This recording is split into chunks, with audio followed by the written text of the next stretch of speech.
الرحمن الرحیم۔ درس نمبر 3۔ صیغہ حروف کو ایک خاص طریقے پر ترتیب دینے سے جو شکل بنتی ہے اسے صیغہ کہتے ہیں۔ درس نمبر 3 میں مصنف علی الرحمن نے سب سے پہلے صیغے کی تعریف بیان فرمائی کہ صیغہ کسے کہتے ہیں۔ پھر انہوں نے فرمایا کہ صیغہ حروف کو ایک خاص طریقے پر ترتیب دینے سے جو شکل بنتی ہے اسے صیغہ کہتے ہیں۔ واحد وہ کلمہ ہے جس سے ایک چیز سمجھی جائے جیسے رجل ایک مرد۔ تثنیہ وہ کلمہ ہے جس سے ایک طرح کی دو چیزیں سمجھی جائیں جیسے رجلان دو مرد۔ درس نمبر 3 میں کوئی بات سمجھنے کی نہیں ہے، صرف اس کو زبان زد کر لینا ضروری ہے۔ جمع وہ کلمہ ہے جس سے ایک طرح کی کئی چیزیں سمجھی جائے جیسے رجال بہت سے مرد۔ حرکت زبر زیر پیش کو حرکت کہتے ہیں اور اکٹھا ان تینوں کو حرکات ثلاثہ کہتے ہیں، یعنی زبر زیر پیش کے مجموعے کو حرکات ثلاثہ کہتے ہیں۔ متحرک کسے کہتے ہیں؟ تو جس حرف پر حرکت ہو، یعنی جس حرف پر زبر ہو یا زیر ہو یا پیش ہو اسے متحرک کہتے ہیں، یعنی حرکت والے حرف کو متحرک کہتے ہیں۔ فتحہ زبر کو کہتے ہیں، کسرہ زیر کو کہتے ہیں، ضمہ پیش کو کہتے ہیں، یعنی جس حرف پر یعنی فتحہ زبر کا دوسرا نام کیا ہے؟ فتحہ ہے، زیر کا دوسرا نام کسرہ، پیش کا دوسرا نام ضمہ۔ مفتوح کسے کہتے ہیں؟ تو جس حرف پر زبر فتحہ یعنی زبر ہو، جس حرف پر فتحہ یعنی زبر ہو اسے مفتوح کہتے ہیں۔ مکسور کسے کہتے ہیں؟ تو جس حرف پر کسرہ یعنی زیر ہو اسے مکسور کہتے ہیں۔ مضموم یعنی جس حرف پر ضمہ یعنی پیش ہو اسے مضموم کہتے ہیں۔ سکون جزم کو کہتے ہیں۔ ساکن کسے کہتے ہیں؟ تو جس حرف پر سکون یعنی جزم ہو اسے ساکن کہتے ہیں۔ ان سب کی مثال ہے سمعت، اس میں پہلا حرف مفتوح، دوسرا مکسور، تیسرا ساکن اور چوتھا مضموم۔ یعنی سمعت میں ہر ایک کی مثال ہے، اس میں فتحہ کسرہ ضمہ سکون، ان میں سے ہر ایک کی مثال سمعت میں موجود ہے۔ سمعت میں ضمہ بھی ہے، فتحہ بھی ہے، کسرہ بھی ہے اور سکون بھی ہے۔ آگے بیان فرما رہے ہیں کہ فعل ماضی اور فعل مضارع میں سے ہر ایک کے 14 صیغے آتے ہیں، یعنی چاہے وہ فعل ماضی ہو چاہے فعل مضارع ہو، ان میں سے ہر ایک کے 14 صیغے نکلتے ہیں۔ 3 مذکر غائب کے لیے جیسے فعل، فعل، فعلو، یفعلو، یفعلان، یفعلون۔ 3 مؤنث غائب کے لیے جیسے فعلت، فعلتا، فعلنا اور تفعلو، تفعلان، یفعلن۔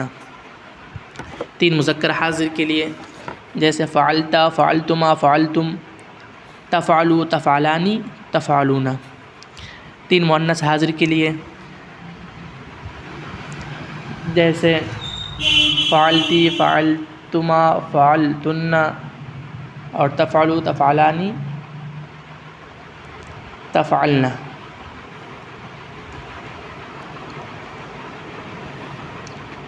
اور ایک واحد متکلم کے لیے، چاہے وہ متکلم کیا ہو، مذکر ہو یا مؤنث ہو۔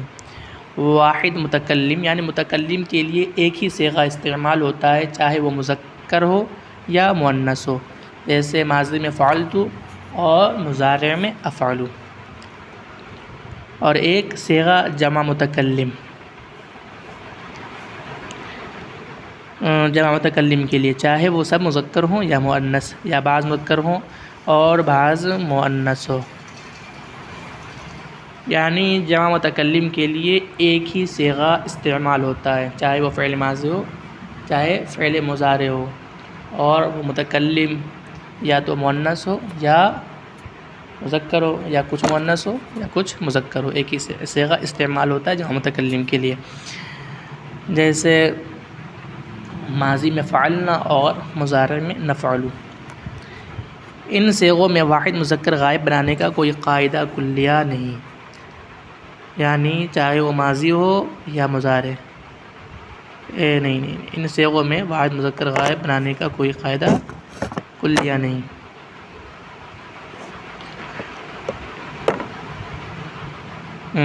یعنی ماضی کا جو واحد مذکر غائب ہوتا ہے اس میں کیا ہوتا ہے، اس میں کوئی قاعدہ مقرر نہیں ہوتا کہ اسی قاعدے کے تحت مذکر غائب کا صیغہ بنایا جائے۔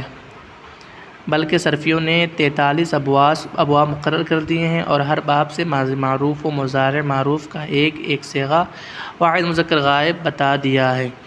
تو جو مصدر جس باب کا ہوگا اس مصدر کے ماضی معروف و مضارع معروف کا صیغہ واحد مذکر غائب اسی باب کے ماضی معروف و مضارع معروف کے صیغہ واحد مذکر غائب کے وزن پر آئے گا۔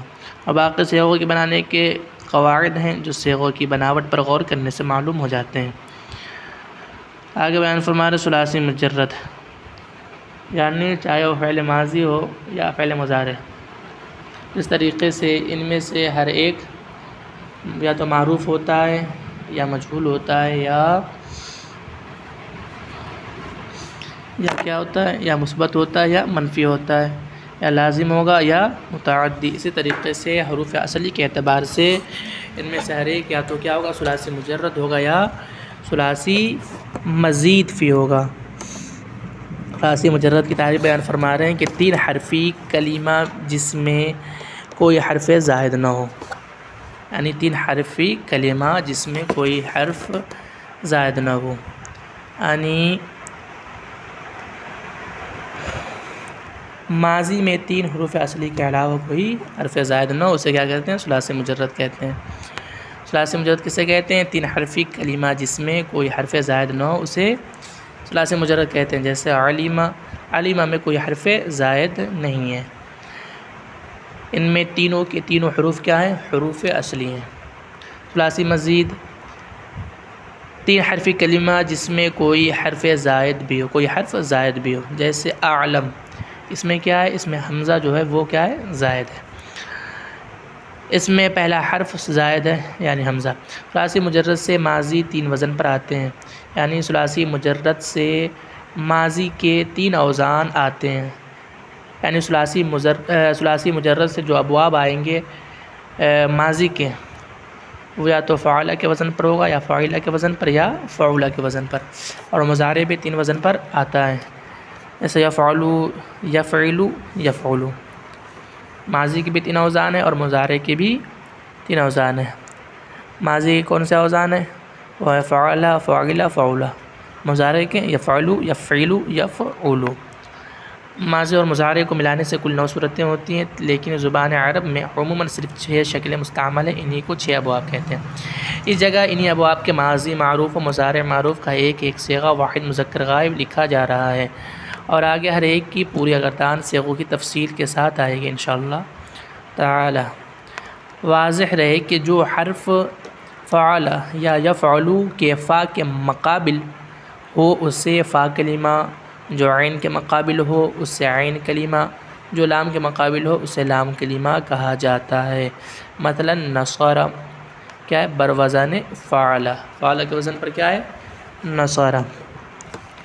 تو اب ہمیں دیکھنا ہے کہ نصر میں جو نون ہے وہ کس کلمے کی جگہ ہے۔ تو نصر کا جو نون ہے وہ کیا ہے، فعل کے فا کلمہ کی جگہ ہے۔ تو نصر نون کیا ہے، نون فا کلمہ ہے، اور صاد کیا ہے، یہ عین کلمے کی جگہ ہوا، تو صاد کیا ہوا، عین کلمہ۔ اور لام کیا ہے، نصر میں را جو ہے وہ لام کی جگہ، یعنی تو یہ کیا ہوا، لام کلمے کی جگہ ہے۔ تو نصر کس کے وزن پر ہے، بروزن فعل، یعنی فعل کے وزن پر ہے۔ نصر میں نون جو ہے وہ فا کلمہ کی جگہ ہے، اور صاد عین کلمہ کی جگہ، اور لام اور را لام کلمہ کی جگہ ہے۔ اسی طرح افعل، فاعل، مفعول، فعیل، افعل وغیرہ کے فا عین لام کے مقابل حروف کو سمجھیں۔ مثلا یسمعو، افتحوا، ضارب، منصور، کریم، اسلم کو مذکورہ کلمات کے مقابل رکھ کر دیکھیں، جو فا عین لام کے مقابل ہوں انہیں فا عین لام کلمہ سمجھے۔ یعنی ثلاثی، اور آگے بیان فرما رہے ہیں کہ جو ثلاثی مجرد کے ثلاثی مجرد سے جو 6 ابواب حاصل ہوتے ہیں وہ 6 ابواب کون کون سے ہیں، تو ان میں سے ہر ایک کے ایک ایک صیغے بیان فرما رہے ہیں کہ ثلاثی مجرد کے سے 6 ابواب حاصل ہوتے ہیں۔ ایک کیا ہے، پہلا باب کیا ہے، نصر ینصر، دوسرا باب ہے ضرب یضرب، تیسرا باب ہے سمع یسمع، چوتھا باب ہے فتح یفتح، پانچواں باب ہے کرم یکرم، اور چھٹا باب ہے حسب یحسب۔ تو پہلا باب جو ہے وہ ماضی میں کیا ہے؟ مفتوح العین ہے، یعنی عین کلمہ کے فتحہ کے ساتھ ہے، جیسے نصر بر وزن فعل. اور ثلاثی مجرد سے جو باب اول ہے اس کا فعل مضارع کس وزن پر ہے؟ وہ ہے یفعل کے وزن پر، جیسے ینصر. دوسرا باب ضرب بر وزن فعل، ماضی میں عین کلمہ کے فتح کے ساتھ. اور یضرب بر وزن یفعل، مضارع میں عین کلمہ کے کسرہ کے ساتھ. تیسرا باب سمع بر وزن فعل، ماضی میں عین کلمہ کے کسرہ کے ساتھ. یسمع بر وزن یفعل، مضارع میں عین کلمہ کے فتح کے ساتھ. باب چہارم فتح یفتح، یہ کیا ہے؟ ماضی اور مضارع دونوں میں عین کلمہ کے فتح کے ساتھ ہے. ماضی میں فتح بر وزن فعل اور یفتح بر وزن یفعل. باب پنجم کرم بر وزن فعل، یکرم بر وزن یفعل. ششم باب حسب یحسب، ماضی میں عین کلمہ کے کسرہ کے ساتھ، جیسے فعل حسب بر وزن فاعل، یحسب بر وزن یفعل، یعنی ماضی اور مضارع میں دونوں میں عین کلمہ کے کسرہ کے ساتھ ہے. یعنی حاصل کلام یہ ہے کہ ثلاثی مجرد سے ابواب حاصل ہوتے ہیں. پہلا باب کیا ہے؟ نصر ینصر. دوسرا باب ضرب یضرب. تیسرا باب سمع یسمع. چوتھا باب فتح یفتح. پانچواں باب کرم یکرم. اور چھٹا باب حسب یحسب. باب اول کیا ہے؟ نصر ینصر، ماضی میں عین کلمہ کے فتحہ کے ساتھ اور مضارع میں عین کلمہ کے ضمہ کے ساتھ. باب دوم ضرب یضرب، ماضی میں عین کلمہ کے فتحہ کے ساتھ اور مضارع میں عین کلمہ کے کسرہ کے ساتھ. باب سوم سمع یسمع، ماضی میں عین کلمہ کے کسرہ کے ساتھ اور مضارع میں عین کلمہ کے فتحہ کے ساتھ. باب چہارم فتح یفتح، ماضی اور مضارع دونوں میں عین کلمہ کے فتحہ کے ساتھ. باب پنجم کرم یکرم، ماضی اور مضارع دونوں میں عین کلمہ کے ضمہ کے ساتھ. باب ششم حسب یحسب، ماضی اور مضارع دونوں میں عین کلمہ کے کسرہ کے ساتھ. بسم اللہ.